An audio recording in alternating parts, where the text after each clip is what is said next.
आपण पाहत आहात स्वराज्य संदेश, बातम्या लोकहिताच्या।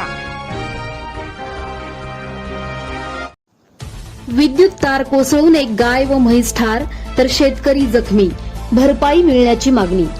परंडा तालुक्यातील मौजे साकद खुर्द येथील अंकुश देवकर यांची एक खिलार जातीची गाय व एक म्हैस विद्युत तार अंगावर कोसळून ठार झाल्याची घटना दिनांक 23 मे रोजी घडली।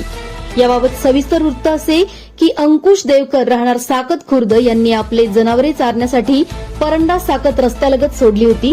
त्या ठिकाणी असलेली विद्युत तार तुटून तिथे चरत असलेली त्यांची गाय आणि म्हशीवर पडल्याने गाय व म्हैस विजेचा शॉक लागून जागीच ठार झाले असून आणखी 2 जनावरे जखमी झाली आहेत, तर देवकर यांनाही शॉक लागल्यामुळे ते सुद्धा जखमी झाले आहेत। या घटनेत देवकर यांचे अंदाजे 1.5 लाख रुपयांचे नुकसान झाले असून रणजित देवकर यांनी नुकसान भरपाई मिळण्याची मागणी केली आहे।